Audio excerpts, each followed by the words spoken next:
Sorry. Hi, hi, folks. Welcome and thanks for joining me. For those who haven't seen me before, my name's Scott, or SM Poohbear. I've been playing chess for a little bit now, on and off throughout my life, but a few years ago, kind of started taking it seriously again, and then kids and things kind of pulled me away from it, but now I'm back. I know it's nice seeing Charlie again. Yeah, I had a couple of shows on here prior, but again, children pulled me away, and I used to host it. One of the shows I used to host was Dojo Bros with Charlie, Charlie Silva, or Mr. Hockey uh, Chess Dude. I think that's his new name. And yeah, so recently spoke with Kostya a little bit, and I kind of wanted to go through the Chess Dojo training program, uh, and get better. I've been looking forward to this. I was studying data science for a little bit, but I'm gonna have another kid, so instead of going into the workforce immediately, I'm gonna work on my chess. Then after I take care of the child for a year or so, and then the daycare and all that, then I'll go back to work. But anyway, let's get into chess. Rengal, good seeing you. Thank you for coming. Yeah, Charlie's looking as good as ever, as good as expected. Um, and yeah, let me know if you have any questions. Awesome. So, what I'm gonna be doing is literally just going through the dojo program right here live. Just kind of give you all a little taste of what's happening. I already have this guy right here, the Polgar making everything, and combinations and games and problems and such. So that's an important book for um for our dojo training program. I just realized that the introductions by Pruess Pandolfini, which is the if you ever seen oh my god, I think it's called Finding Bobby Fischer. Uh, it's like a great it's I don't know if it's a great movie, but it's a great chess movie. One of the few that they've made. He's the guy that he's the coach that smacks the chess pieces off the chessboard. Alex, thank you for following. I appreciate it. I saw that you were streaming a little bit ago. But anyway, let's see. All right, so let's go through the program, I guess. So let's start with this video. I might. No, it's Charlie Silva. See, it says so right there. Let me see, right there. Yeah, see, right below his. Yeah, it's Charlie Silva. I know. It's easy to confuse the two. It's really easy to confuse the two, but it, yeah, it's Charlie. I just went on and just googled Charlie Silva, and that's what popped up. All right.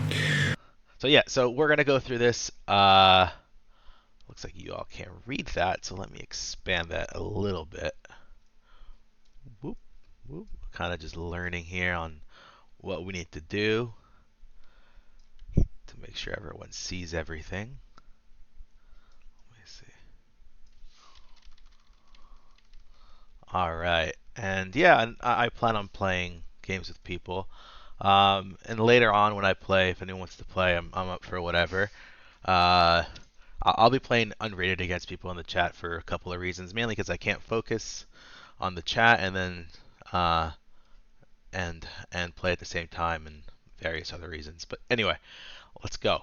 All right, the dojo training program is based on three principles: that you need a training structure to hold yourself accountable. There we go. That going over your games is the best way to improve. That to improve anything, you need to utilize the principle of plus minus equal. No, it's not Adam Sandler. Paulie, hey, how's it going? it's literally Charlie. Have you not seen Charlie before? Rangal, he hasn't seen Charlie before. I think that's part of the problem. But yes, let's go. Welcome to the Dojo training program. I might speed it up. This is the way to improve your game. Now, we've used 3 principles in designing this program. The first is structure and accountability. Now, you, as I, have probably found yourself at some point in your chess journey distracted by all the different things that you might be doing to improve your game. You're not sure exactly what it is you should be doing, and then you drift from one to the other and then end up consuming easy carbs, right? In the same way you have food in chess, you can do stuff like blitz, you can do stuff like puzzle rush, other things that aren't going to give you substantive improvement to your game. So what the training program first of all does is it provides you a list of things to do. And the promise is that if you do those things, you will reach the next rating band. So for example, if you find yourself in 1100 to 1200, there is a list of things for you to do, and you can check those off. And the promise, as I said, is that if you do so, you will reach the next rating level. It's not an easy process, but it's something to hold yourself accountable to, and then you will have a cohort as well who will be doing this with you, to whom you can also be accountable. So yeah, Paulie, absolutely. Like, I don't do puzzle rush, but I do way too many puzzles, and pattern recognition is huge in chess. But yeah, I love puzzles, and it's actually really cool. Like I'm looking at streams, whether it's Ranga stream, even Alex is sometimes, as well as the Dojo stream, and I see those guys. Yeah, I know his camera is frozen. Yeah, I'll talk to him about that. And just because of the sheer number of puzzles that I do, like positions just pop up at me, and I instantly, I don't know what it is, but I recognize a lot of the imbalances and a lot of the opportunities, a lot of the sacrifices that you could just randomly make. But on that note, because I do so many puzzles, my positional chess isn't the greatest. Yeah, Thorbiddles. Yeah, he looks good. That's the first thing. He's looking good. The next part of the training program is the belief, through the hard-won belief, that analyzing your games is the key to chess improvement. And one thing that I've discovered through many years of coaching and doing this as a player is that going over your own games is very difficult. And as a coach, very few students have been able to do it on a religious level, and that's what's really required. You have to go over each serious game you've played and really think deeply about it. So what the Dojo training program is going to do is not only give you an accountability. So for example, in the rating range of 1100 to 1200, we've said you need to play and analyze 35 classical, i.e. long games. And the thing about it is, by yourself, it's very difficult. And it's hard even to develop the skills to do so. And what the Dojo training program is going to allow you to do is have interactions with your cohort, and then maybe some people above you as well, to help you analyze your games. And it's a lot easier, it smooths the process if you can at least do some of your analysis with other people to gain their vocabulary, the way they think about the game, and just to move the process forward. And I've done a special video all about that. So I'm going to talk about the other components in the training program, but I really want to stress that is the center. Oop, I broke it. Welcome to the Dojo training program. About it is, by yourself, think about the game, and just to move the process forward. And I've done a special video all about that. So I'm going to talk about the other components in the training program, but I really want to stress that is the central piece going over your game. So that's principle number 2. The third principle, right now. I'm an impatient is one I really like a lot. Generally, I watch everything. It's known as the principle of plus minus equal. And all that means is that to improve at anything, not just at chess, to improve at anything, you need somebody above you. Somebody to whom you cede authority to at least give them the word and let them say something that you're open to hearing, that you are in a sense vulnerable. You're allowing yourself to be criticized and to hear what that person is saying. Doesn't mean they have to be right or anything, but it's giving you the space to have somebody above you. The equal is simply that you have a cohort And that's one of the most beautiful things about our training program is the cohort. Because with this cohort, you can analyze your games. You will analyze your games. You'll play endgame sparring positions. You'll play middle game sparring positions. And you will spar your opening as well. So every phase of the game, you're going to be working with these people and then hopefully playing training games as well, after which you can do postmortems. And those postmortems can really be the beginning of your own game analysis. So there it is in a nutshell, the Dojo training program. 3 principles: structure and accountability, analyzing your games, and plus minus equals. And what you'll see is that in addition to going over your games, we have... Now, if this makes it onto the other YouTube channel, you can actually watch it at 0.75, and I mean, Renga, do the math, whatever YouTube allows, it could actually listen to it at your own speed. But I like to listen to things a lot faster, just because there's a lot that I'm already familiar with, and also, yeah, and we'll just watch. A tactics section, we have an endgame section, and that is really going to be with the cohort, as is the middle game section and the opening section. And then the other thing, which can be lonely if you want it to be, or you can do it with the group, is every rating band has a book, some kind of classic chess book that we have enjoyed ourselves and want you to experience. Something where you can dive into, there's so many great chess books out there, dive into and reflect on what's going on. And as I said, you can do that by yourself. All right, so while we're here, actually, let's see. Welcome to the dojo. We'll go there. Boom. Right here, Paulie, right there on the settings, you can actually change the quality, and you can actually playback speed. You could change it on there. But you're welcome. We don't just teach about chess here. We teach about yourself, but also YouTube. You can do it as a book group, even going over a lot of it with the cohort itself. So what this program does, right, is it gives you the list, gives you people to be accountable to, both above you and then in the cohort, and gives you the opportunity to explain things to people who are rated lower than you are. And I know that might not be immediately obvious, but I want to say, as somebody who's been coaching a lot of my improvement has definitely been through explaining things, because forcing yourself to put your own ideas that you might think are clear in your head, but when they come out, they might not be clear. If you can put something into words and explain it to somebody else, it really does force you to be as clear as possible. And as someone once said, if you can't say it, then you're not really thinking it. Okay, so there it is in a nutshell. Till next time. All right. Welcome. We're done. All right. Renga, yes, I don't know one, but I can get one for you fairly quickly. Cook lentils, place in pan. I don't know. Just ask ChatGPT. It'll do it for you. All right. Update progress. Can I mark this as complete? Yes, I can. Wow, we did it. You feel that dopamine, boys and girls? Actually, I don't know if there's any girls on here right now, but I hope there are. And hi, we welcome everyone. All right, let's see. All right, am I part of this? Yes, I am. Oh, buddy, look at that. How to make 1400. I think my chess.com is actually 1566, but I think the cohort is based off of FIDE rating. Boiled lentils, saute veggies, layer with pasta, cheese, bacon. Yep, there it is. ChatGPT for the win. All right. 19 minutes long. Let's see.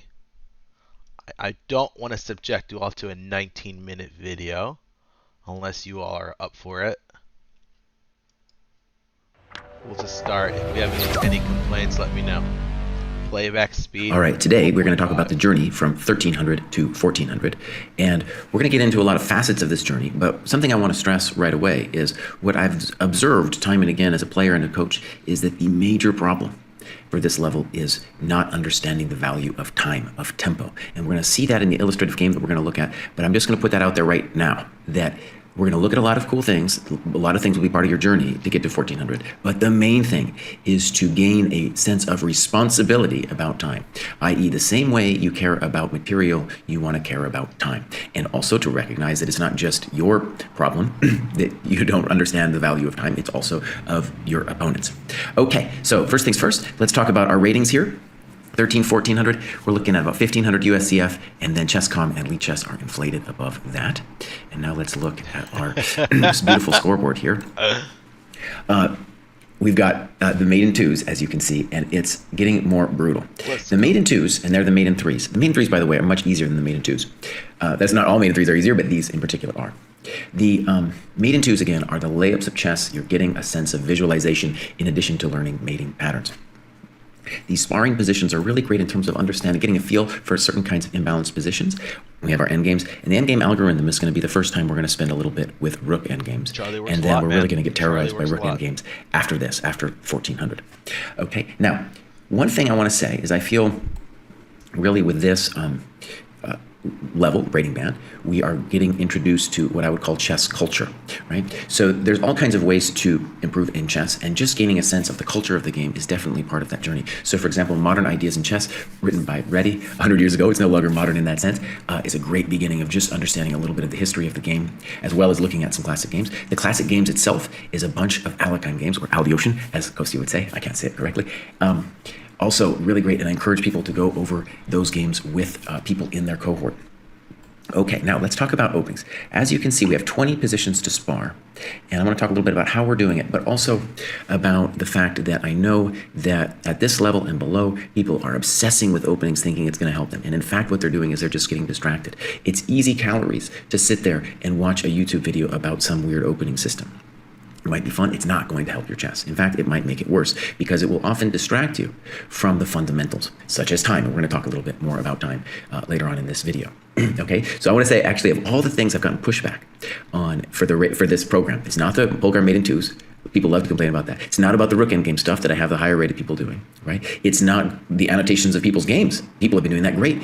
It's that we have several players who refuse to trust me that openings are not what they should be doing at this point. Now, as you can see, with 1300, we are doing some really good opening work. And I want to just describe what the Dojo opening training program is doing.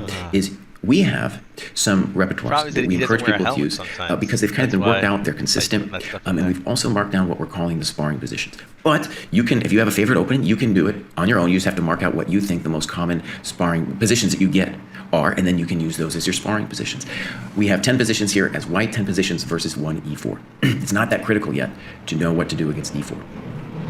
And the beautiful thing is you're going to look at these positions from white and from black, i.e. you're going to play it. Like let's say you're opening for white, you're also going to face it from the black side just to get a feel for it. You play it out a couple of moves till the opening you feel is over, then talk about it a little bit with somebody you're sparring with. Fantastic. And one of the things I want to stress is that when you do these sparring events, these sparring competitions, please, please, please pay attention to the fundamentals. Not for theory or this, that, and the fundamentals, especially time. All right, we're going to talk a little bit more about time in a second. And I want to stress, as I have throughout the games that have been submitted, fantastic. Paulie, how's your OTB doing? Have you been playing a lot? The annotation's really good. And with that said, let's go to our game of the section here. And this features Evan, who is interesting to me because he's like a lot of other people who only now is playing their first tournament. And generally, 1300, 1400, that's 1500 USCF. That's pretty high for somebody playing their first tournament. And so something I want to stress that I've seen as a coach in the last couple of years is that those people who started in the online world, in the pandemic world, and then got the chance to play games that were not just longer, but over the board, where there's not the distraction of the computer and everything like that, that those people's chess really grew through that experience, right? So I'm really hopeful that people like Evan will get out there, play, and then go and write about it, as he did, I thought, very well. Now you're going to see, I criticize, I will criticize. Oh, you're preparing to move. That's really rough, man. I just moved not too long ago, and it's pretty challenging. Good luck with that. Big move, little move, far. What's the word? Besides a lot of Evan's thoughts here, but his thoughts themselves, fantastic. It's really important, even if I disagree with some of the things he says, for him to articulate it as clearly as he can, right? And then I can respond to it, or somebody else in his cohort. Now, one thing I want to stress is I think he's probably playing someone a little bit better than him. It's his first tournament he got paired up, he says, right? And what I want you to see about his notes is at one point does he mention tempo. I grew up in Jersey. Well, I grew up all over the place, but Jersey was one of them. I grew up in a small town, Cape May, New Jersey, and you're moving all the way to Knoxville. Wow, that is a big move. And not at one point does he recognize that it was the problem that was created he sees it as something he missed, like a move that he missed. And sure, you can see it that way. But I'm going to try to demonstrate that really the root of the problem happened through the neglect of time. Okay? So let's get into it. Now, maybe you didn't know this opening. That's okay. One of the great things about being able to write about a game like this is to try to say what you think the dynamics are. And this Alekhine opening is despised by the computer, but is actually kind of hard to play against. And actually, white runs into what I would say is pretty typical problems. And the way I would describe this dynamic, and this is the kind of thing I want people to try to describe in their annotations, is that when white pushes e5, he has left the center, right? Because this pawn is only controlling these squares and is now playing for space, no longer playing for center. Whereas black is playing to collapse the center and maybe to say that that pawn on e5 is a little weak, as happens in this game. Okay, so it's an attempt to try to get white to overextend. Now, one of the great things I love about this is Evan plays the right move without knowing any theory. Bishop e2, fantastic, fantastic. Knight c6, a little controversial. And here's a good point to talk about space. Space is the most difficult thing in the game of chess to master, and it can often mean that the computer's evaluations will be hard, even for grandmasters to understand, because the computer values space so much, right? But here's a good example of it. Space, like white has here, will be effective if we can make one or more of black's pieces bad. Okay, so in this case, we should be looking to make one of those knights bad, right? The knight. Just to let you know what's going on, since you just dropped in, I'm starting to do the ChessDojo training program, and I'm just going over, a couple of the intro videos and things of that nature. Please feel free to tell us how your day is going, or if you have any questions, or if you have no clue who I am, I'm happy to tell you. And on d5 or the knight on c6. So, as Evan writes, c4 and castles come to mind. Now, he eventually decides that h3 is incorrect, but I think that's because he kind of did some research with the database. But why is h3 controversial? Because it gives away time. That is the reason why it's controversial. Okay, it is not a developing move, right? And black has only made one pawn move here, and he's about to play e6. I will try. I don't know about tonight. I'm not gonna lie, because I'm already tired. But I'll definitely try. I'll talk to the wife and things of that nature. But yeah. 6, at which point he is going to be. If we have a lot of interest in it, by all means, I'm happy to bring it back. I just want to make sure that if I bring it back, we're gonna have people, here to face off and play and things of that nature. I don't know why I say things of that nature as much as I do. I just realized that it's an easy one. Really close to fully developed, and I want to stress, after this goes down, white's not lost or anything. But white is down a tempo. Let's try to describe what I mean. So take, e6. By the way, let me talk a little bit about tempo, actually, using this example. This is a theoretical position. Black has played many things, and the beauty of bishop e2, okay, is if pawn takes, we'll take with a knight. And the key part of this trick is, nota bene, when somebody does an exchange, a lot of people don't realize this, black's moving his bishop, we're moving the queen, but we want a developing move with queen takes e2. Very big deal. And now we can say in this position that black owes us a tempo with e6. So we're just going to play e6. First thing I want you to see is e6 would be the easiest move to play because we have queen b5. And it's a little bit of a heartache. But I want to stress, just in terms of counting tempi, okay, that at this point what we would say is white is up 2 tempi, because this is equal, this is 1 tempo, and it's another tempo because it's our move, it's white to move, okay? Please be very dogmatic about counting tempi in the opening, all right? Another great thing is a lot of times when you develop quickly like this, well, then you come with a threat. And if the guy plays c6, and maybe he should, maybe he needs to, then you're going to be up 3 tempi. So for example, castles, e6, we have 1, 2, and it's our move, 3. And remember, as I stated in the last video, 3 tempi is worth a pawn. All right, now you might say, Kraai, what are you talking about? I don't understand why these tempi are so important. Well, we're going to see, and we saw it a little bit in the last videos as well, is that when we gain time, we gain tactical opportunities. That's when tactical opportunities will arrive. And here, we give our opponent tactical opportunities because we lose time.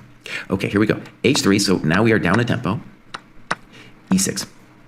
Okay, now, white correctly says that he should castle short and that actually the pawn on e5 can't be taken. And good, very true. Whether he takes with the queen or the pawn, rook e1 will win the knight. Good, that's great. It should be said, though, that let's say we do castle. If black just continues developing, keeping his edge in development. I like that. Yeah, isn't it funny? Well, my thing is, again, I know a lot of this just because I do. And I don't want to subject chat to also listening to, a 20-minute video because I want to move on and get to some puzzles and have some fun in those regards as well. We're going to be tied down somehow defending that pawn, and it's not very pleasant. Black's a touch better, I think. So let's look at what happened. Bishop takes d5. Queen takes d5. Excellent. I'm going to give that an excellent. Better than e takes, because let's consider what happens here. What I want you to see is that Black's king is ready to castle long. Now, a lot of times with castling long, you're going to owe your opponent another tempo because you're going to need to play, let's say, king b8, right? Castles, and you're going to need to scooch the king over because he's not entirely safe. However, note to Benny, we're now in the endgame, and that king is actually, it's very important that he can come to the center, not only to go attack stuff on some marauding mission, but just to control important squares. Let's say, for example, entry squares into the position. All right, now I mentioned that because it's important to ask, why is castles short here a strategic mistake? Okay, and the answer is that our king is now left the center. So notice what we're talking about. It feels like a developing move to castle, but once the queens have come off, once the king is no longer in danger in the center, what we have to say is now there's a pressure for this king to somehow find his way in to the middle of the board just so he can help out in the struggle. So it's like we've lost time by castling, right? It seems anti-intuitive at first, but it brings us to this very important question about tempo. And that is, the reason time is more complicated than material is you have to ask time to do what, right? So when you castle, the many positions, we would call that a developing move, but it is no longer a developing move if the king needs to bring his sorry self back into the middle of the board, right? So it's a really clean example. First of all, it's a very important thing. You will see your opponents make that mistake all the time, but it's also just an important way to conceptualize this question of what is time about.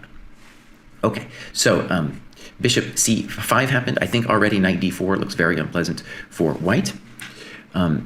And by the way, I guess I should say what would have been better. Well, you're either going to play f4 or bishop f4. One of those moves to defend the pawn.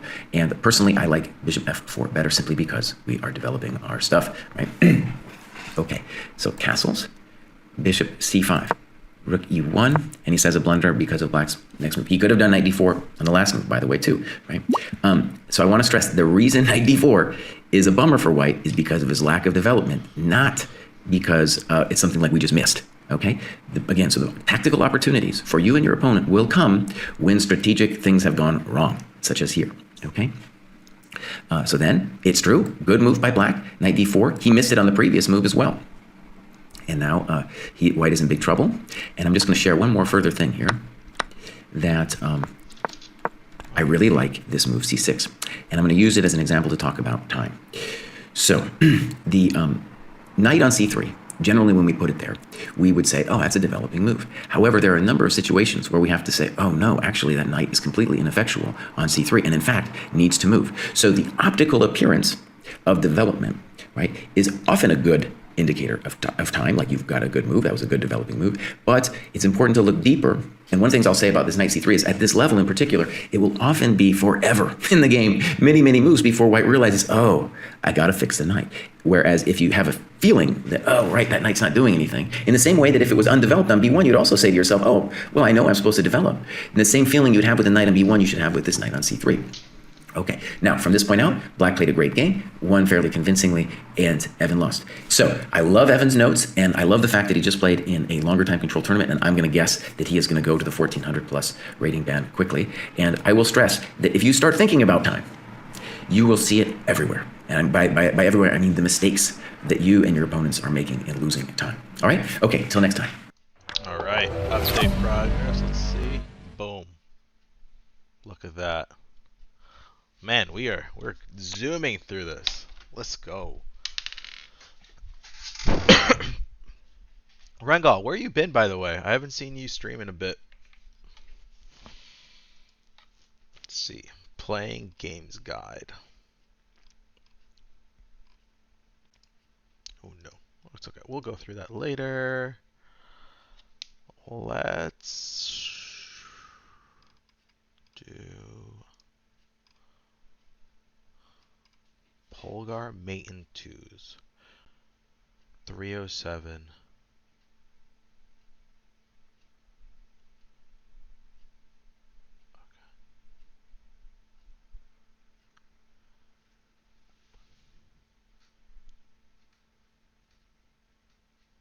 Yeah, but like, I don't know. Do we count that as time? Is that something that we count as time? All right. I mean, it was a 19-minute video. We'll update it. And I think this one was a 6 minute. Let's go with 6 minutes. We'll update it. We update those things. Real. Actually, there's a heat wave right now, so it's like 90 something degrees outside. My air conditioning is broken, so yeah, it it actually is getting hot in here. All right, so I want to do some puzzles with you all. So let's go ahead and do some puzzles. So these start at 307. Talk about some real. Picking this thing up alone is worth a few calories. Have you? Look at this. All right, mate in twos. Let's go.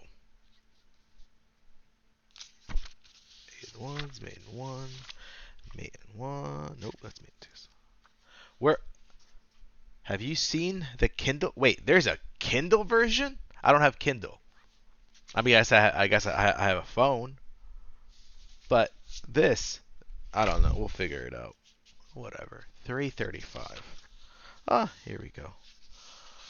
307, sorry. All right. Let's go. Chess.com. Learn. Analysis. Do they have these done already or no? Let me, oh man. Ugh. Let me go here. Bloop, bloop, bloop.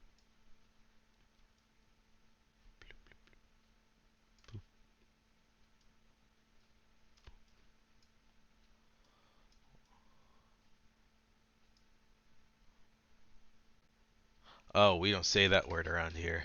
Talk, Dave. We don't say that word around here. I'm just kidding. But it's hard for me to do that from there to here. Maybe I should do these ahead of time. It's okay. They're not too. I don't expect these to be too difficult. So we have. Boom. I think that looks about right. Please come. Oh my god, I hate this glitch.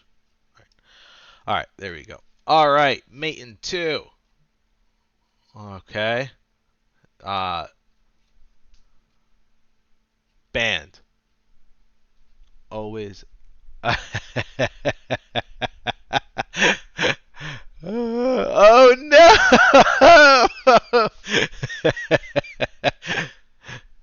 They are really good. I agree. Are you using book recommended? Yeah. I'm using the book recommended by the dojo. I got this guy right here. I think this is it, right? All right. So I went here. We're doing Polgar Mate in Twos. This is by Laszlo Polgar.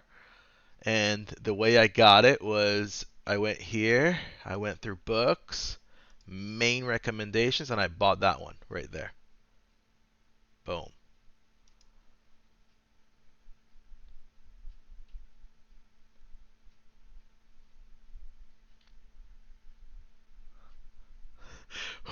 What?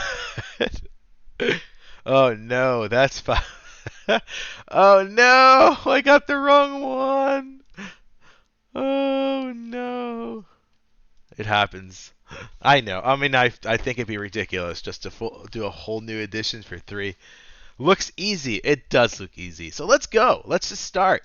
All right. I'm gonna go through the first couple that look really easy. There. Doesn't matter where you go. I'm mating you there or there. Deal. Done. All right. Next. Let's go. These are easy. I like easy. All right. I'm not even gonna. What's the word? I'm not even going to hit load because we're just doing this. All right. Here. All right. Mate in two. This is misleading for how hard some of them are. Well, I don't know. I don't know how hard any of these are. But anyway, we're here. Oh, oh man, this is. I can definitely mate, but I don't know if I can mate in two here. Oh, I know the answer. Okay. So we go there. All right, and the only place where the king can go is there, and then we mate there. All right, they get harder. I know. I'm also on stream, and I do silly things when I'm on stream. Yeah, and the reason why is because they cannot go on this. Oh my god, I can't.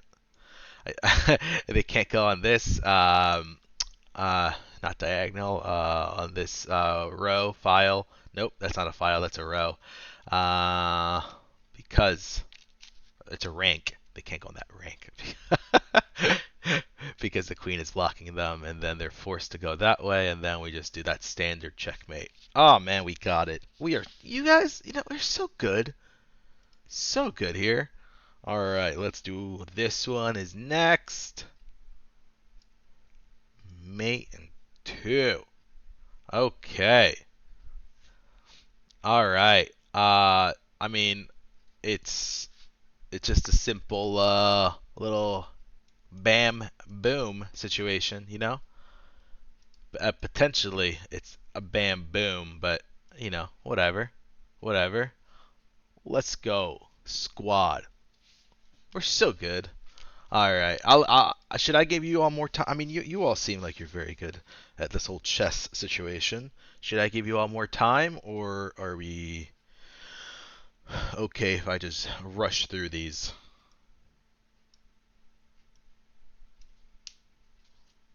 Okay. Golden. Love it. Okay. All right. Obviously, that is no good because A, this is mate in twos, and that would technically be a mate in one if yeah, it's not, but you get it. That's no good. All right, so we go there. This dude moves that way, and the dudette goes that way. The dame goes that way. And I'm saying dame actually. So I learned chess in Spanish originally, and it's la dama, so the dame. I mean, I know it's a queen, but I don't know. All right, let's go. We go here. We go here. We go here. And we go here. All right. I'm assuming that all of these puzzles, uh, it's A through H on the bottom because they have no coordinates on them. Not that yeah, whatever. All right. So cool. All right. So what do we do here? What do we do here? Let's see. Uh huh. Uh huh. Okay. Take a quick second. This is an interesting one. It is an interesting one, huh? Now,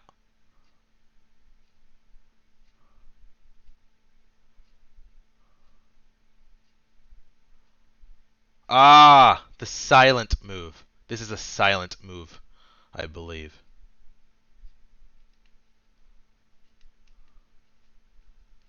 Stalemate the king. That's right. Silent but deadly. Just how I live life. All right. So we go there. If this if this dude decides to go that way, he can't because, can't go that way. So, fortunately they have this pawn that he has to move. So, after he moves the pawn, ah, no. Sorry. I like I said, I'm not really starting the board. All right, so we're gonna go there. You can't go there. You can't go there. All right. So you're, bruh. Sorry, folks.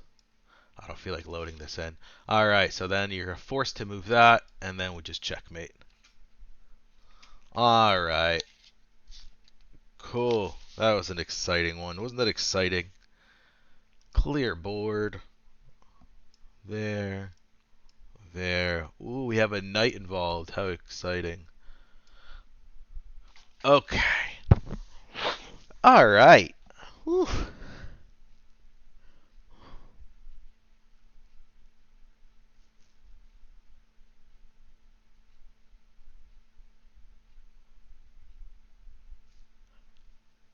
All right.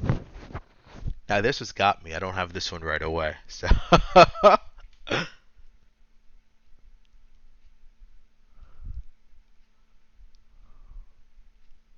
Oh, okay. Okay.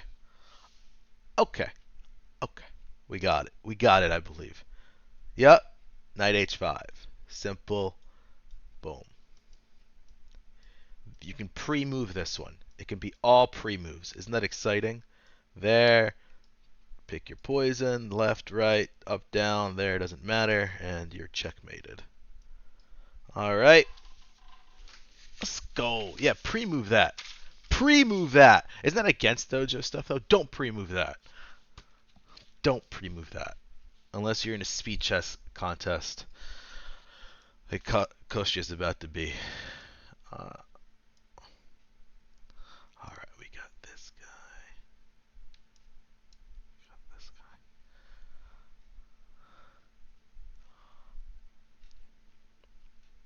guy. Oh, sorry.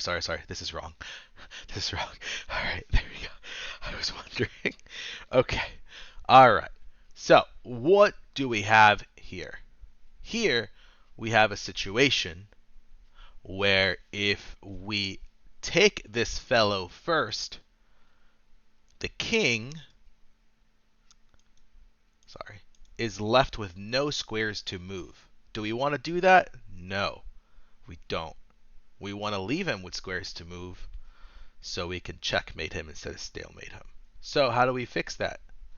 Well, if we move this guy here, it's a little simple. Alright, now he's in check. He only has one square to go to, and it's there. Alright, so wait, I forget how you do this. It's a control. Oh yeah, look at that. Control, there's alt. Wait, alt. Yeah, isn't that exciting? Alright, so let's go here. Now we got, oops. Alright, so that means now we're checking. Alright, sorry. So he's going to move there. Let's just go there. Boom, boom.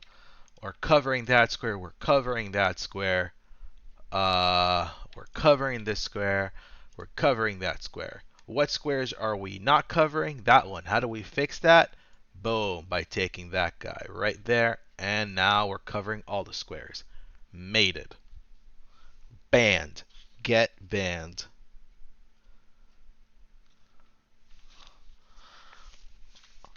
This is so exciting. So many puzzles.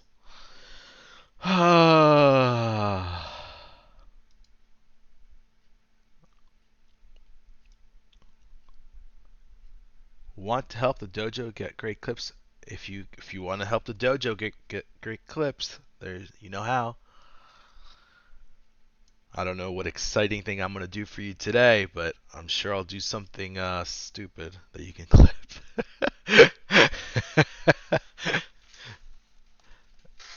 Oh, you know what? They should add that. Let me let me send a quick message to Kostya. Okay. A, on. B, did you want to add Kraai's course to a command?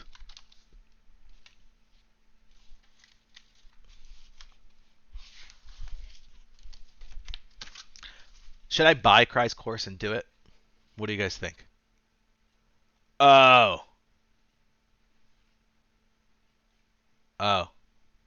Oops. Alright. Uh, alright, so where do we stay? Oh man, this is actually a little. Oh well, this is actually a little complicated. Because if we go here, the king goes that way, and now he's getting away.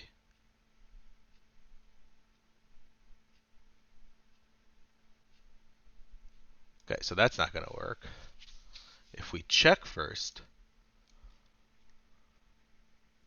then there. Alright, and then we go here, and then this is covered, this is covered, this is covered, this is covered, this is covered, this is covered, and obviously you're checked. You're out of here.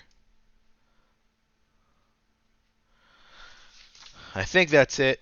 Any objections to that? So we're here, we're here, we're here, and you're mated. All right, look at that. Let's go. We're gonna improve, folks. I sent Charlie a picture of the stream. I enjoy the X right here.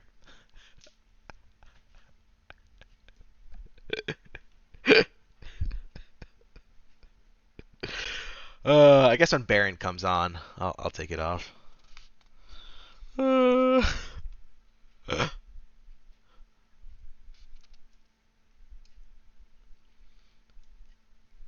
But Charlie hasn't lost a game in a long time. Have you seen that?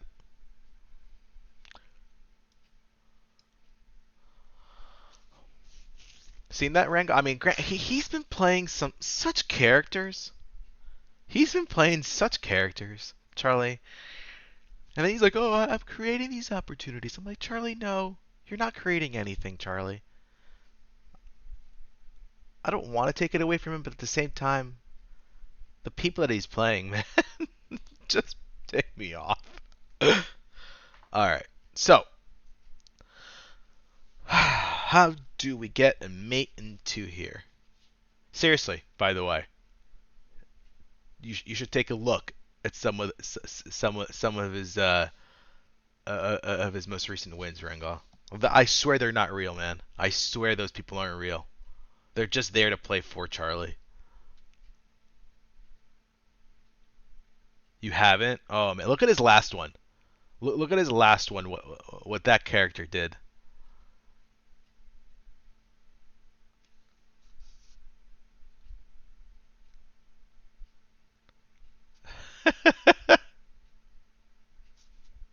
It's more like that. This guy had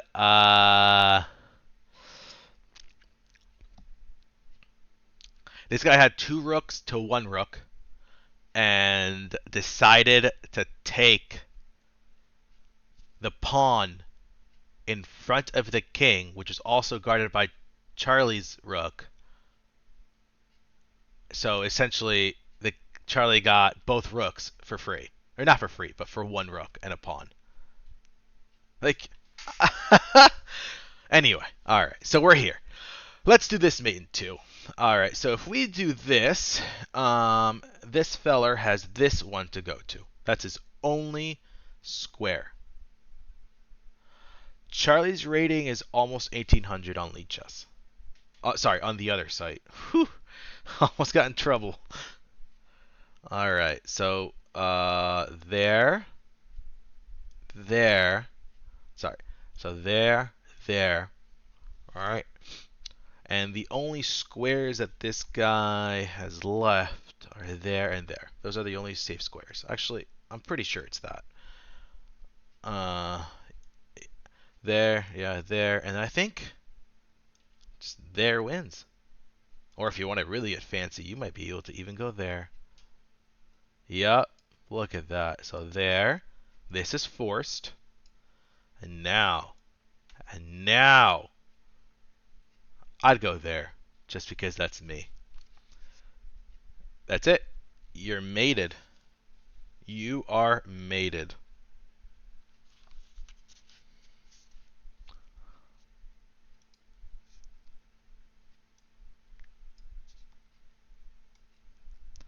I do miss Middle Eastern Charlie.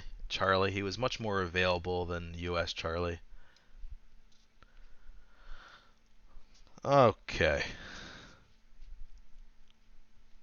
Does this matter? I'm confused. Is this just like the easiest thing ever and it just doesn't matter?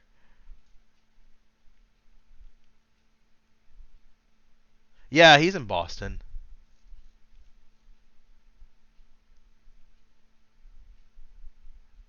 Yeah, that one, Rango. I think it's that one. Yeah, Paul. He's in Boston. Um, he has a job and everything. He works at two different schools. I think. I think they're for the same district or the same. Yeah.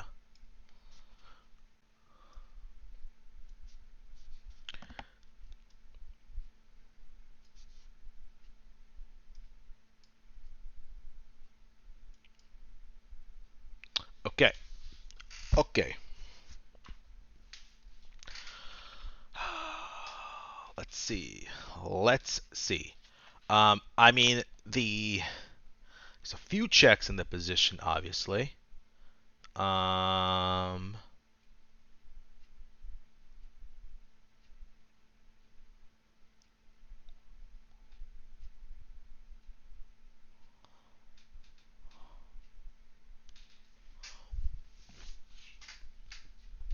my instinct says this. So let's test that out. Okay, so this opponent has two places they can go, there or there. Okay, so there, there. If there, then just a simple mate with the queen. All right. Uh, boom, check. If there, I believe check there is also mate because this is blocked, this is blocked, this is blocked, this is blocked, this is blocked. Well, can't go there anyway. And then this is covered. That's covered. All right. Any objections? So we have this one. Whoops. Well, that's definitely mate if the king disappears. All right. So we have this one, or we have this one. What a thing of beauty. That's actually a nice mate. Can I tell you the truth? In an actual game, I don't even know. Like, it depends what kind of game. If it's a blitz game, I'm not figuring that out. In a blitz game, I would literally just do this. Let me see. Where's my queen? That doesn't even matter. I would literally just do this. Just promote and then just ladder mate. In a blitz game, I would. I'm not calculating mate when I'm up two queens essentially. Yes, it is great.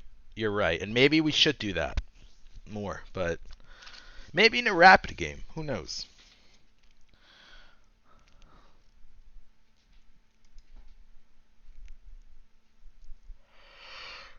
Excuse me. Oh, no queen this time. What is happening? Alright, so we got this. Please, please. Chess.com, come on. Do they really gotta fix that glitch? It's that glitch where you grab a piece from the side and it like drags the entire page. I don't know if anyone has experienced that.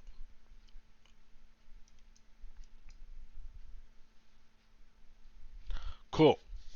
All right, we have this one. White to move and mate into.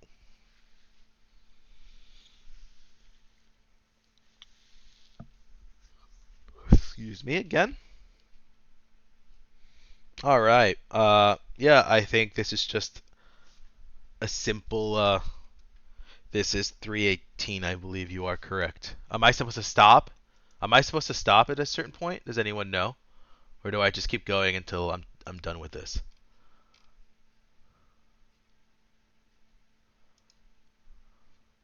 Oh, I probably should have watched this video ahead of time, huh? Oops.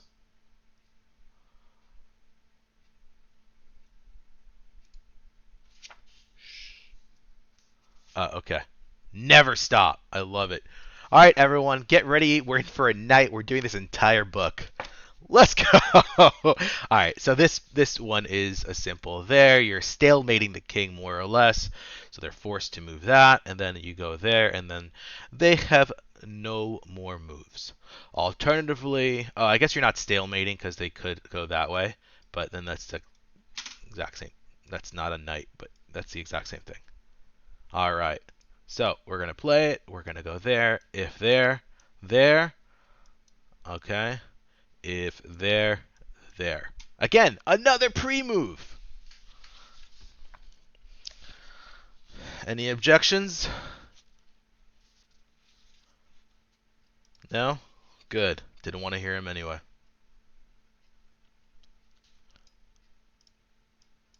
See, we're doing the same thing. Let me grab the piece. Oh, I like this one already. I haven't even put it in and I like it.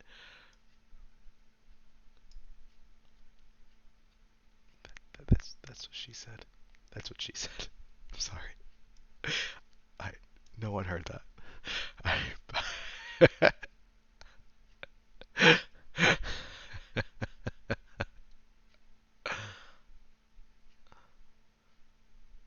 Okay.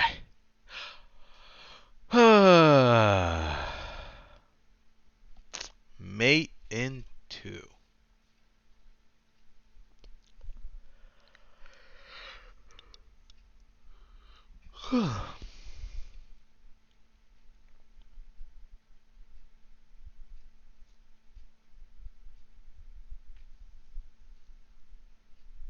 Alright, I got it.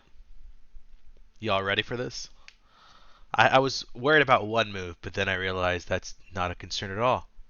It is. It is. So we're going to check there. Okay? And now there are 2 potential responses from black. Black can block, or black can choose to move. Alright, so if black blocks, then we go here and we mate. Since they have no other squares left, that is mate. Oops. If black decides to go there, we go here and we check because they have no other place to go. This is a similar checkmate to it often happens up here where you have to deliver the check. Oh, thank you. Thank you so much, Kavutskiy. Appreciate the raid. Let me give you a quick shout out.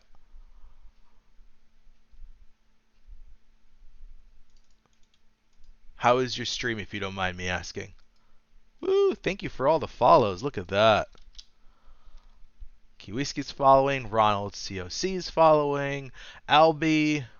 Mounesh. Valence. Jeffrey. Triple Andrew's following. Let me see. SO. Awesome. Thank you so much for the raid. I appreciate it. What is it that you it looks like you do chess? Let me follow you on my own personal. There you go. We're doing that follow. All right. Whoa. Anyway, welcome. Yeah, welcome to the dojo. We have a whole song about that if you'd like to hear it later. What we're doing here today. So just a little bit about the dojo. The dojo was founded by 3 people that are really good at chess. 1 grandmaster, Jesse Kraai, and 2 international masters, David Pruess and Konstantin Kavutskiy, or Kostya. I'm just a student of the dojo, and I occasionally stream on here. If you're asking why we have a picture of my very good friend, Mr. Charlie Silva, on there, it's because him and I used to have a show on here many moons ago, and he can't stream because he works right now. So I just put it up there to honor him. And yes, that he does look a lot like Adam Sandler, but that's not Adam Sandler. That's totally my friend Charlie.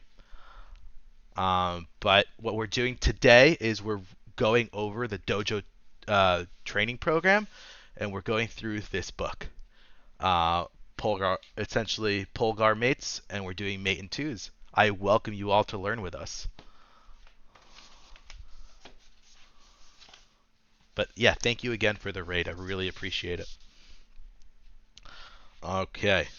I lost track of where we were. I'm not going to lie to you. Okay, 320 now. All right.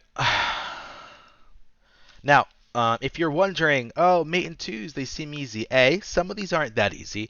And B, it's the importance of the pattern recognition. That's kind of the philosophy behind the mate in 2s.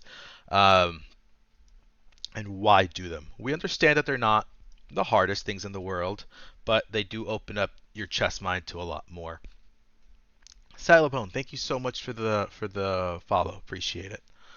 All right, so where are we at now? I believe this puzzle is correct.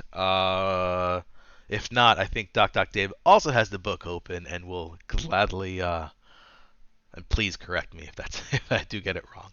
Okay, so oh, okay, cool. So interesting, huh? All right, so the Kindle version. That's right. I don't have the Kindle version. A, I don't have a Kindle. I do have a phone though, but whatever. And B, I actually kind of like paperback books, or not paperback. Sorry, but like hard, like tangible books, I should say. Thank you. I have way too many of them and have read way too few of them. All right, so what I see here. Oh, your wife is learning chess. Good for you, Dave. My wife doesn't like to learn chess because she says I beat her too easily on it in it, and she doesn't like that. So yeah. Anyway, so instantly, I mean, what I recognized was just this. Now the king only has one place to go, and then you just go a little checkmate here, stopping any ideas of escape. Why? Because the knight is blocking these squares, and the queen in that final position is blocking these squares. Well, and that one too. All right, so we're gonna go there, we're gonna go there, we're gonna go there, and that's where we are. Good for you, Doc Dave. I wish my wife took some interest in chess, but again, she just doesn't like to to lose, even with odds. Like I don't know. It's okay. Not everyone has to like it. I'm trying to actually teach a bunch of my neighbors to play. Like I'm actually coaching my neighbor's son, and he's very grateful that I'm coaching him. But I told him for full disclosure, it's actually selfish. It's because I want someone to play with. He'll be ready in a couple years. We do a lot of stuff like golf and poker. Cool. Yeah, we don't really do golf.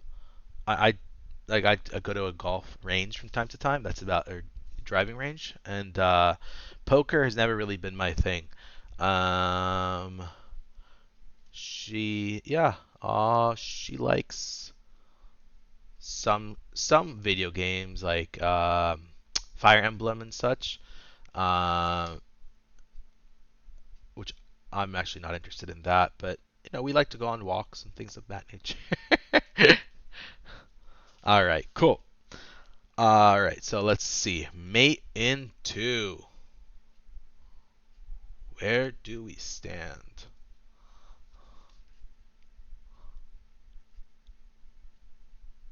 Okay.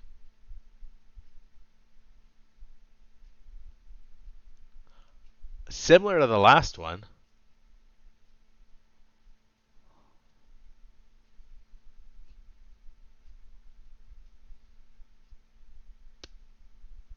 No, I don't. I mean, like a previous one. Oh. I mean, I think this knight is a red herring. It's just there. Doesn't matter where you go. You're getting mated right there. Oh, stalemate the king. Yeah. I got you. I got you. I do wonder if there's another mate in this position, or if that's the only one.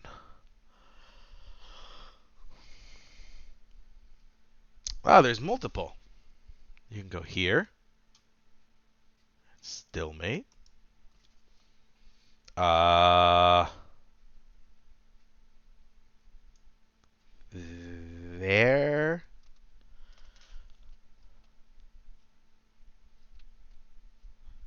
No. I got two of them. I got two of them. There might be a third mate. Hold on. There.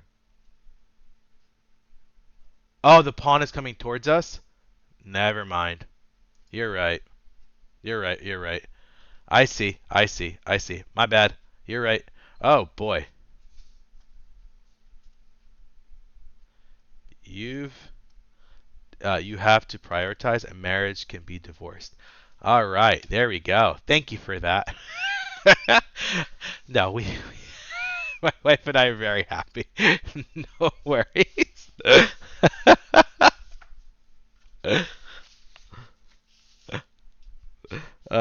Yeah, I see what you're saying. You're right. I didn't see the pawns coming towards us. Yeah, so this is forced. Okay. Gotcha. All right. So it's just this and this.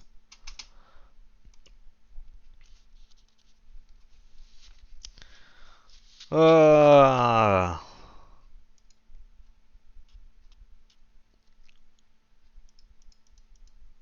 cool.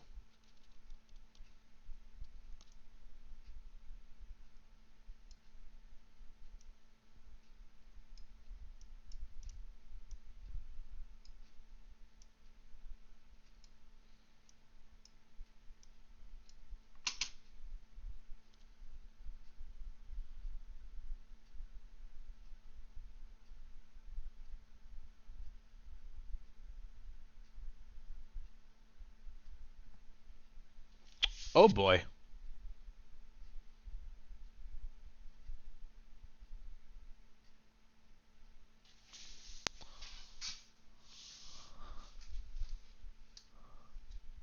Yeah, this is. Oh boy.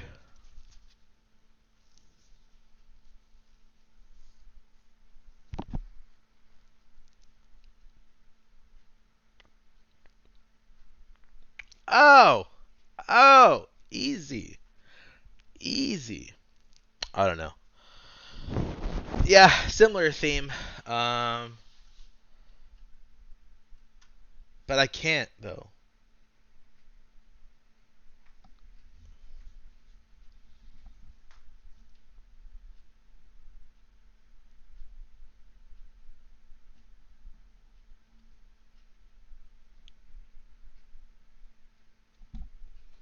Hmm. Move the king.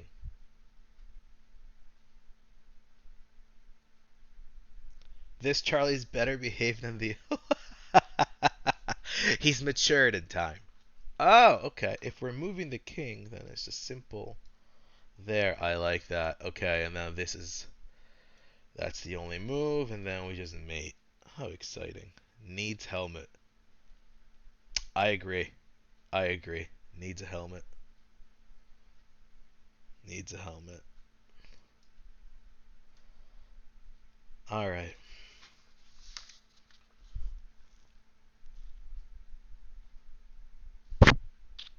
Oh, that's right. Black could move the king as well. There,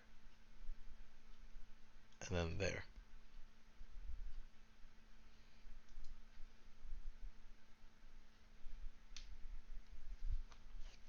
Correct. Alright. Uh, oh, these are getting a little bit harder. They're not insanely hard, obviously, but they're still getting a little bit harder. Requiring a wee bit more calculation. Okay.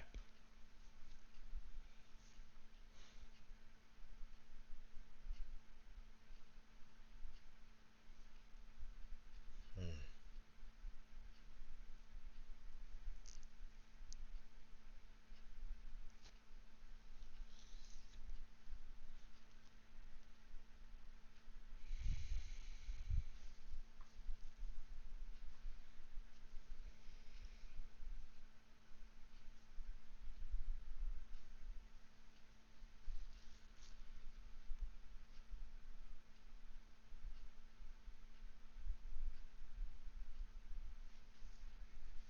You remember this one?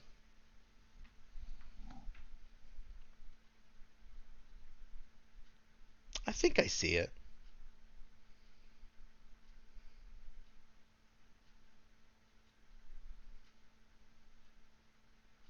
Yeah, I see it. Okay.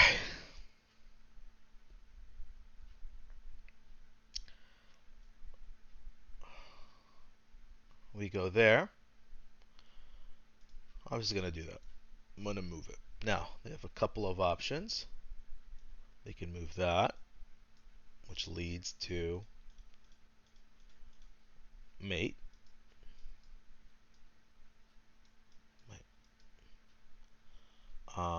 They can go here, which also leads to mate. And I think that's their only two options. You have. That's really exciting.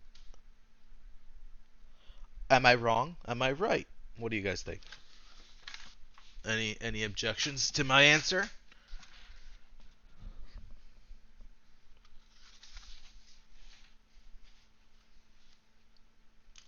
Correct. Love it. Seems right. Awesome. There we go. Uh-huh. Da, da, da, da.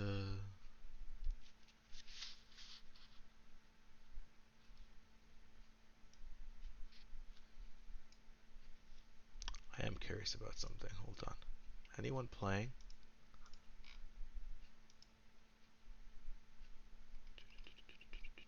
Okay. No one is playing. Okay.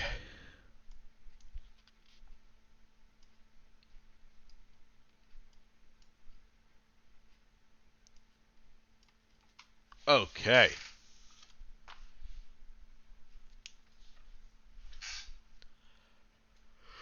Cool. Ah. All right. So, I think this is a similar concept as before, but obviously a wee bit different. Um, so the king right now may not move to these squares.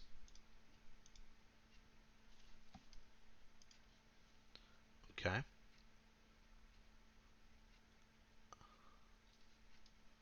All right.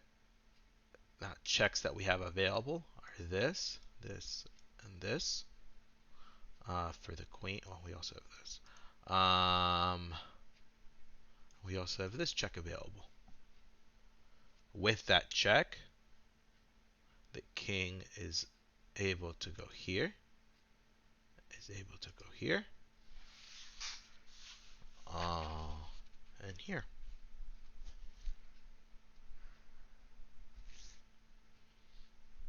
Okay. All right. So, all right. If here we have this move, and the queen and the king cannot go to any of those squares. I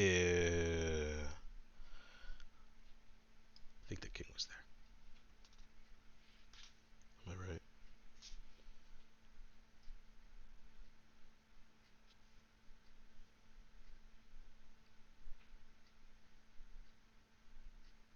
Yeah, I'm right. The king was there. All right. So if here,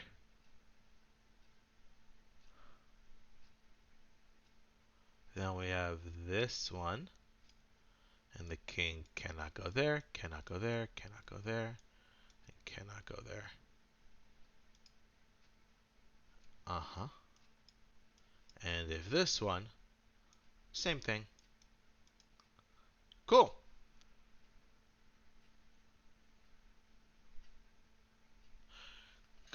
Queen h2 for the others, right? Yeah. So you cannot pre-move this one. All right. Huh. All right. Let's take a quick break and watch what the instructions on the pull guard mate. Should have done that before, but I will be right back. All right, today I want to talk about the mates and why I think it's one of the fundamental skills for growing your chess game. I'm talking about this massive tome. This is the beauty of the book. I'm convinced it helped me become a GM. I've had it for more than 2 decades. And oh no, I broke it again. Oh one of the things, like I do with all these training program videos, I want to just start and say, you don't have to be in the training program to do what I'm telling you in this video. It's just something that I'm doing for the program to try to help explain why we're doing it, why this is such a fundamentally good thing. So let's check in on the training program. And here we have this amazing cohort here. This is 1100 to 1200. Every cohort is doing the mate and twos. And you can see here that we are at various stages of struggle. And in our Discord, I can tell you that it's a real struggle. Some people are doing 5 problems a day. Some people are doing 10. You know, it is a rough struggle. And I think they're coming to the point though where people are beginning to appreciate. They're seeing the gains in their skill. And I just want to give a quick shout out to this amazing progress bar that our friend Phigius created. Okay, so that's the struggle that's going on in the Chess Dojo training program. And then let's move now to the puzzles. So there are 5 reasons to do the puzzles. And when people ask me, why should I do this terrible big book? I usually give an off-the-cuff answer, which really only addresses one of the 5 reasons this is a good thing. And that is that you are learning fundamental mating patterns. Okay, and when I do the book, I give them fancy names and stuff. You can give them names if you want. And I say something like, well, they're the layups of chess, right? You do imagine a basketball player. You're getting close to the hoop. Good basketball players are very good at the layups, but it's a very tricky dance because you have to adjust to your opponent. There's little weight things going on. You're moving all around. Or for a musician, scales, right? Basic building blocks of the craft. Okay, and this is an example. And so I'm going to say, number 1, patterns. All of these patterns that you see will come up again and again. Look at a problem like this. Oh, it's kind of difficult. If the king gets away, the king gets away. He's got loads of territory out there. And so by all these problems I'm going to show today, none are outrageously hard, but if you want to try to solve them, by all means, stop the video and check it out. The answer is this delicious queen a5, with the point that if knight takes, we have rook d7, and then the big one is king e7, queen d8. And of course, the knight is pinned. Now, this pattern, for example, is one of the most fundamental, and I call it the slice and dice, just because these squares are sliced and this thing is dicing the king. Comes up again and again with a variety of patterns. We can imagine, for example, let's put a knight here. That would be doing the same job. In a lot of ways, one of the funny things is harder to visualize the knight, and this book is great at helping you visualize knight square control. We're going to talk a little bit about that later. Now, number 2, one of the things that's kind of hilarious is when people try to create a reason why they shouldn't do this book, a common thing that you'll hear is that it doesn't come up in their games. All right, let's take a look. This happened just a couple days ago. This is Wesley So against Melkumian in the Olympiad. And one hilarious thing about when people say something like doesn't come up in their games is if you don't know about a thing, it doesn't have to be just the mates, you will oftentimes just not see it in real life, and it'll just kind of be passing you by. Very similarly, with the rook endgames, I've heard people in our Discord say things like, oh, I've never got the Lucena position. Yes, you have. You have gotten the position, and it's been done to you. You just didn't recognize it. And not only did you not recognize it when it was happening, but there were loads of positions which could have been, somebody could have aimed for. You could have done it, or your opponent could have aimed for a Lucena position, and neither player realized it. So these mates are happening actually all the time, and this is a really fascinating example in practical play. So white has just played rook e3. Ambitious. Rook e2 would be the more tame move, but rook e3 says, you know what, maybe I want the e-file, plus maybe someday I'm going to dream about cruising over here. Okay, and Melkumian makes a great move, e5. The point being that if you take bishop c5, I'll tag the rook, and then knight e5. Great move, great move. So it's an amazing position, because Wesley thinks for a little bit and says, you know what, I want to play to win this game, and I think if de, that's kind of, black's okay, right? So he plays bishop h6, and Melkumian's like, that looks like a free piece. Rook e4. Beautiful, beautiful. In fact, black had to play something like knight b6 instead of e4. The point being, pop, check to the miserable king, check, out. Now, you're going to tell me, I'm sure someone's screaming. They're like, wait, Kraai, that's not a maiden two. This is the beautiful thing I want you to see about the maiden twos. The maiden twos are not just about maiden twos. They are about pattern recognition and what mate looks like. Right? So any kind of mate in a real game, you're going to be using all of the patterns that are happening in this.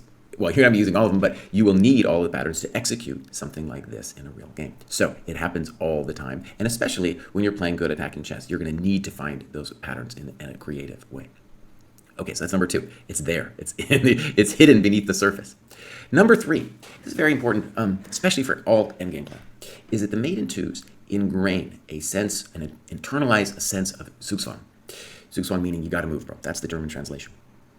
And a lot of times in You chess, gotta move, we bro. don't really. It's like it's a psychological thing. You think he's just static, right? You think the king is, it's as if you have to push the king. Let's say in this position, you have to push the king to move. No, the king has to move. Two funny things about this position. A great thing as if you're teaching chess to kids or adults is you give them a rook and king, and you say, all right, now you try to mate this your opponent, but your opponent gets to pass whenever they want. Can't mate. Can't do it. You cannot mate if your opponent is allowed to pass. So in order to just checkmate with a rook, this big, fat, beautiful rook, you need Zugzwang. And then with this position, it's funny. I have this vivid memory of this position. I was at some chess tournament. I didn't have any chess teachers or chess culture as a kid, and somebody showed me this position that says white to move mate into. And I really struggled with it. And then to kind of make fun of me, the guy said, oh, there's 5 different ways to do it. Like 5 different ways. So I'm thinking aggressive things to do with your pieces is how you're going to screw this up. You're going to be like, well, I'll move rook here, put the king here. I want to get closer to that king. How do I get closer to him? Well, what are the 5 ways? 1, 2, 3, 4, and 5. All 5 of those squares lead to mate. And it's a really important thing, even with mating with a rook. Of course, you can do it this slow way. In fact, I remember back then when I mated with a rook, I would walk the king back and walk him to the side, Zugzwang him here, they walk it this way, and then finally get mate. Taking like forever. Mate shouldn't take that long with a rook. So what am I trying to say? The maiden twos ingrain a sense of Zugzwang, and you have to have it. You have to be able to visualize and sense every time, oh, it's got to move, like a metronome in your head. Okay. Number 4. I call this grip, and in a lot of ways, this is, I think, the most important benefit of the maiden twos, even maybe more important than the patterns themselves, is that one of the, maybe the biggest skill of a chess player is learning how to grip the board with your mind. And so, for example, maiden twos, you're going to have to figure out kind of this box. In this case, that's the scope of where that king could land, of squares that you have to control. And one of the things about, let's say, I call them casual tactics, I mean like puzzle rush and stuff, is you don't necessarily need to know where every piece on the board is and what it controls. But a position like this, you're going to need to understand where every single piece controls. And it's a whole board thing. You see that queen on g8, she's on the other side of the board. You have to see every single square. There's nothing in here that's random. And that's really important because it's easy to get sloppy in chess. And by that I mean to just be like, oh, that's okay. I understand what's kind of going on here. I'm feeling a flow. I played a lot of blitz chess. I know how to do this. If you want to play good chess, you need to be able to have a grip of the position. And this is one of many, many examples where you really have to focus and find the answer. So in this case, the answer is knight a4 with king takes rook. And if pawn a6, knight a4, if pawn a6, what do we got? We got rook. What is it? What is it, Kraai? Pawn a6. Shoot. My chess.com is losing its mind here. Kill me now. On pawn a6. Okay, hold on. I want to switch this up a little bit. On pawn a6, what do we have? We have rook e5. Notice the pawn got in the way of the king. Pawn a5. What do we got? Rook b6. So here, every square is controlled. It was key when we went to knight a4 that we controlled this square for that first variation with king c4 and rook b6. Also that one. That square, right? So that is an example. Now, let's do reason number 5. So a thing that I actually learned to appreciate after I first did these maiden twos years and years ago was that there's 2 different kinds of thinking in chess, a level 1 and a level 2. In all of life, in fact, there's a level 1 and level 2. Level 1, you're going about your day, you're not really thinking too much, your mind is calculating various things at the same time, trying not to fall down the stairs, trying to look, trying to think about what's next, yada yada. Level 2 thinking is when you have to really drill down into, for chess, a position. And when we play a game, a lot of our time won't be spent in level 2 thinking. It'll just be those moments where we're like, okay, now it's really time to calculate, where we're not playing intuitively. And one of the things that the maiden twos teach is that you are going to be engaged in sustained level 2 thinking. For the harder problems, which is most of them, especially after, let's say, 1470, there is no respite. Like every position you are going to have to think, you're going to have to grip, you're going to have to see that square of the king where everything goes. And that requires a lot of energy. And there's a famous study years ago talking about how chess players burn a gazillion calories. It was kind of debunked. But the thing about the study that I don't think they understand is, like, for chess players, we're not always doing level 2 thinking. You can't. It's impossible. And one of the things these studies teach is like, oh, right, when you do it, when you go deep and do it for a sustained period of time, what you will experience by doing these maiden twos is you will say to yourself, geez, I'm really tired, man. I'm really exhausted. And it's a very useful thing important thing to understand about chess and yourself, that level 2 thinking is way more exhausting than any kind of other thing you do in life. That's why when we came down out of the trees, we evolved from monkeys, our brains had to get like 20% more calories, right? It hurts to be human. It hurts. And so you're first of all, just appreciating that is an amazing thing about chess and then life. But number two, you're training yourself for more sustained thinking. I will say that when you're in a game and you're feeling kind of exhausted, the easy thing to do is go, oh, that's about right. That move's good enough, instead of calculating deeper. And what this does, which I really like, is it forces you to be incredibly exact. All right. Let's go. Update. So I could see how many I've done. Option add time to this requirement. Yeah, I'm just gonna hit cancel because I don't know because I'm still doing puzzles. All right. Cool. Let's get back to puzzles. Oh, we could do Puzzle Rush? Yeah, Puzzle Rush 22. Progress on this task expires after 3 years. Wait, is 22, is that where I need to be? Is 22? Alright, whatever. I'll do one. I'll do a Puzzle Rush. We'll change things up. Is it a 2 minute or a 3 minute? A 5 minute. It's a 5 minute. It's a 5 minute Puzzle Rush. Alright. Oh no, I broke the board. I broke it. I broke everything. I broke the stream. Stop.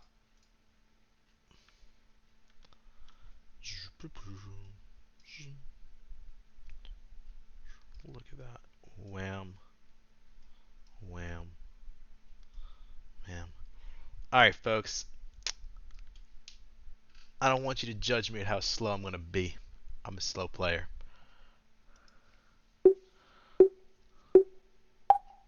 Alright, black to move. Let's go. Let's go. Or not. Let's not go. Oh, the king's there. Silly me. Alright, black to move. Black to move. Same thing. Boom. Bruh. Let's give out. Uh-huh. Black to move. Black to move. Do. This.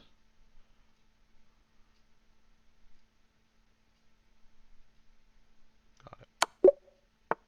Oh, okay. We'll just go there.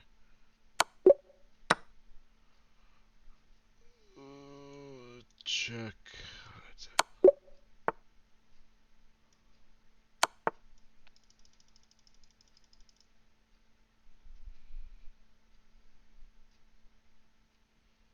I guess we could just. This is just winning the piece?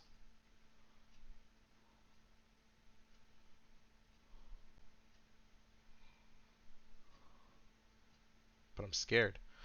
I'm scared!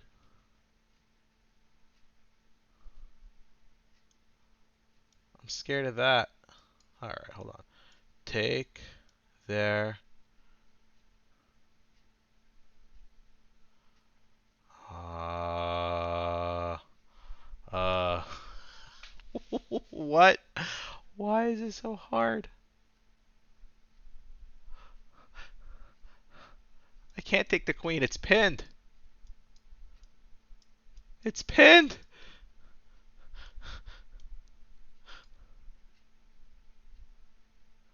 Uh,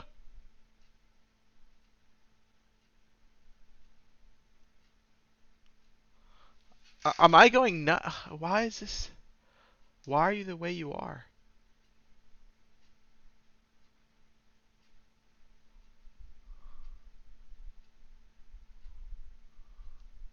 Oh.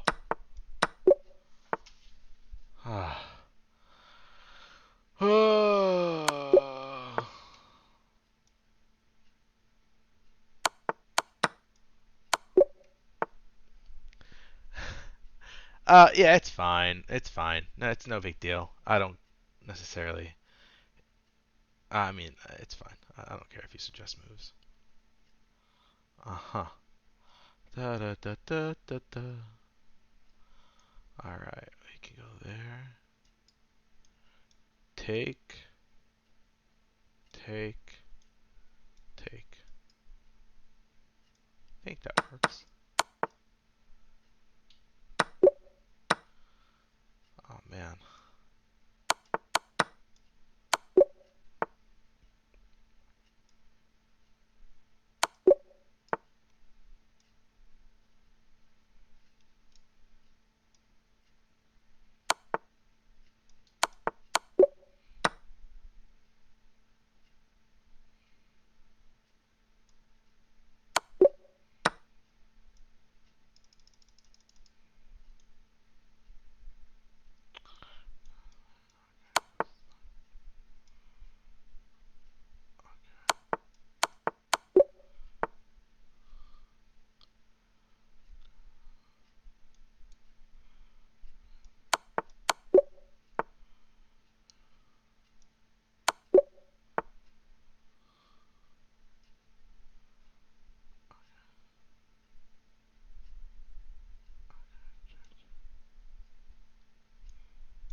Oh no.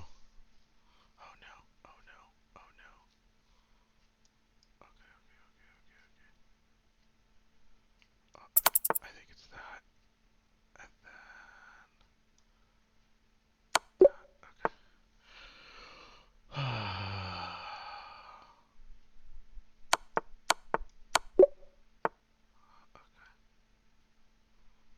Oh no.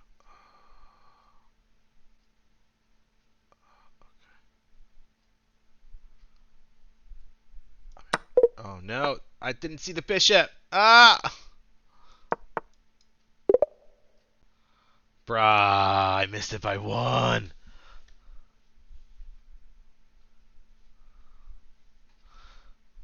Now I'm sad.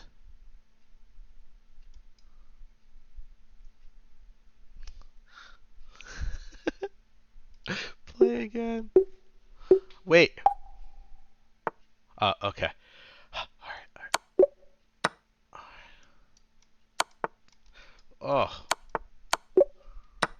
Ugh. Ugh.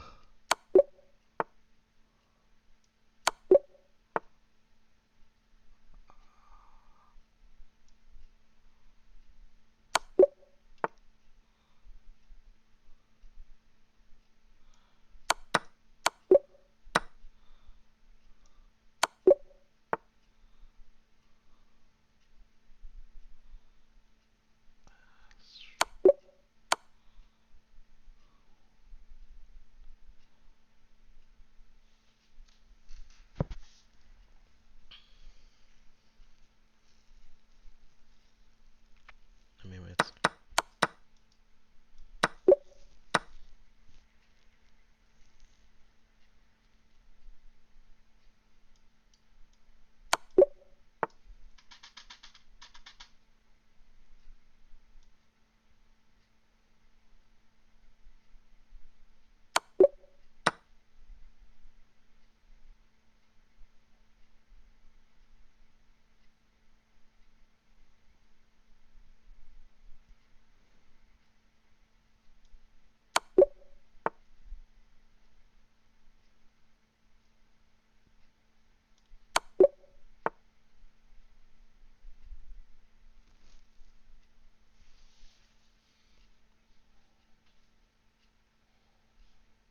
Okay. There. If there, it's check. There. There. Oh, I guess. Oh no. White to move. White to move. Black to move. Black to move. Black to move. Black to move. Black to move. That would be.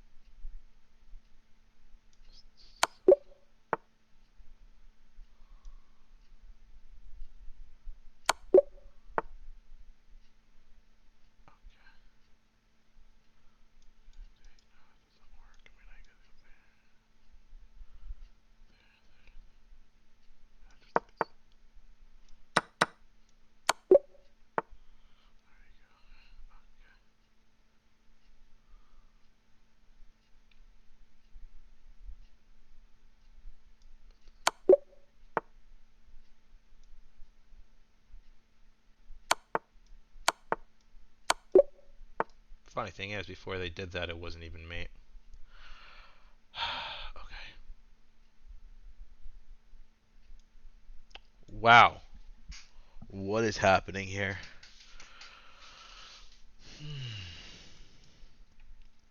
Okay.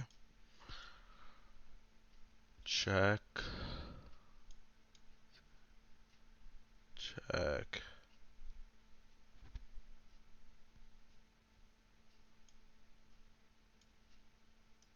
Oh, I don't even see this.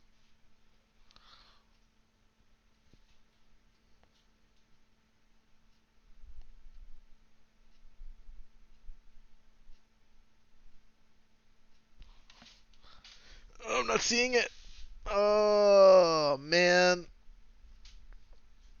Don't. Why am I not seeing this? Check. Oh, wait. Check. Is that it? Is that just... I'm a...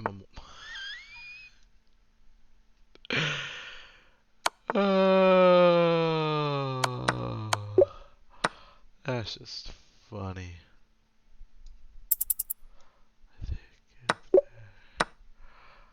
Oh, black to move.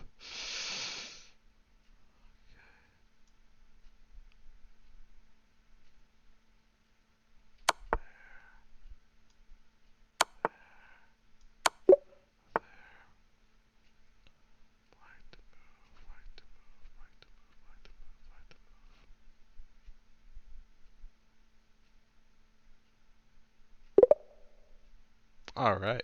27. How exciting. I I didn't see that I yeah. It was funny. I I missed the fact that when this knight moves, it actually covers the square where it moved from. Oh, all right. 27. We got this. Done. How do I say done with you? Update progress. Get out of here. I don't know. I'm going to say 10 minutes because that's what I did. Update. Complete.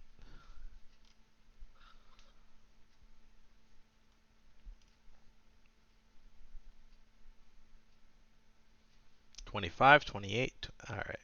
We'll worry about those later. Winning chess tactics. Which book is that? The green one? Oh, I have that. Let's go.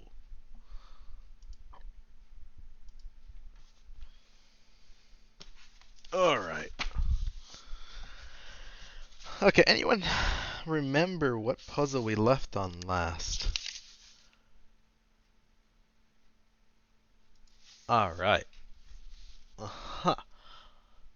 That's the way. Okay, I remember 324. We did 324. I don't think we did 325. I'll set it up.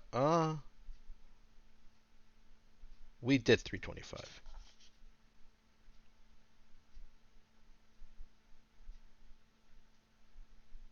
We did 325. We didn't do 326.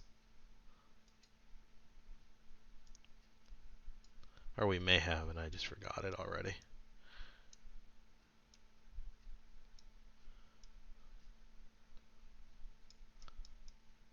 Nope. Cool. Mate in 2. Alright. Uh-huh. So I think this is just a simple 1. Uh-huh. You can go there, and I can mate you there. Or you can go there, and I can mate you there. Boom! There we go. Pre-moves. There we go. All right. Clear. We got the white king far away. Oh, it's not that far away. There. Oh no. Okay, so all right. Let's be honest. In theory, would any of you bother be in the middle of a game actually bother calculating a mate in 2 here? Because I'll tell you what I would do. In a real game, I would simply go, "Thank you very much. Thank you very much. Let's get you mating." That's it. And I would just mate you. Just you can go anywhere, and I'll just mate you like that. That's what I would do. But that's just me. I don't know how you all operate.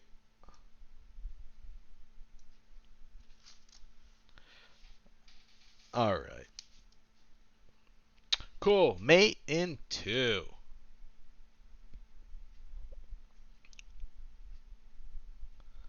Uh huh.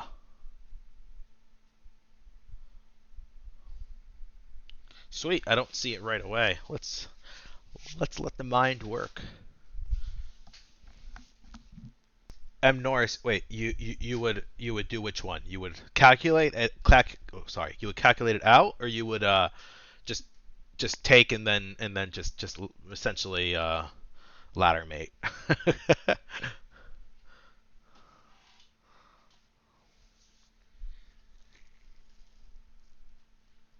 Yeah, I don't know here.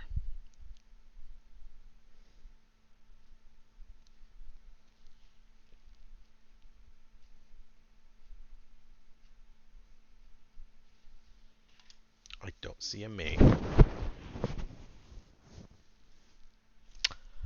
Uh, K Caden is ready. Caden is ready. Thank you for the follow.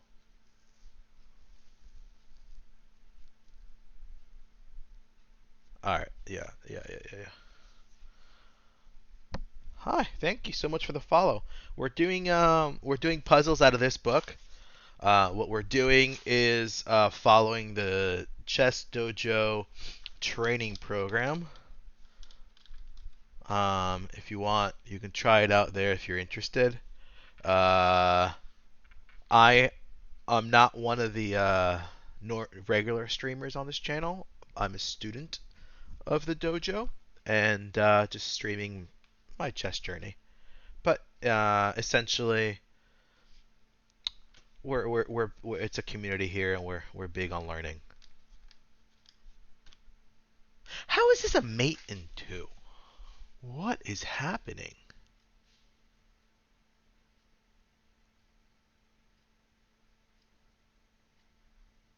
Check. It is white to play. Yeah, it's really bothering me because I would just generally just take the pawn and just mate with the queen, but huh, huh, huh.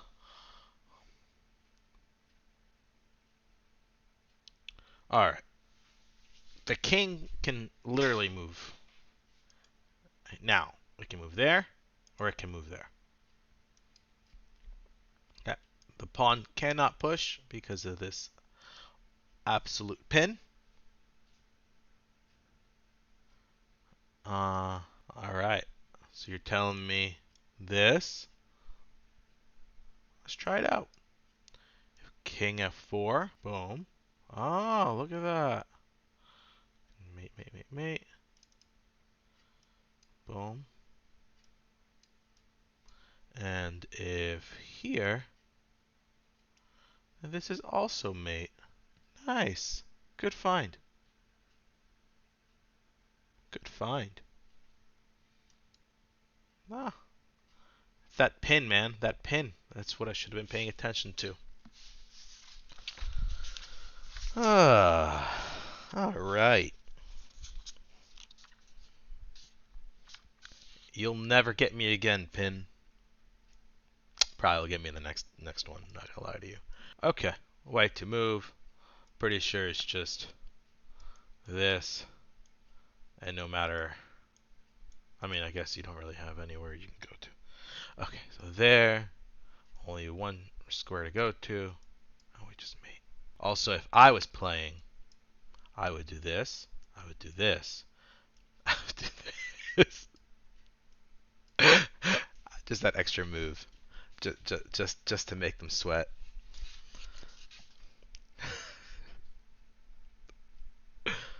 I don't know why. Give them one more move of hope. You know what I'm saying? That's right. Big flex. Okay. Oh, I see. Oh, it was confusing for half a second. Okay. I think this is also a simple one. Whew. All right. So I think this is just this. Cool. So, oh, it's 104. I'm gonna cut it soon, everyone.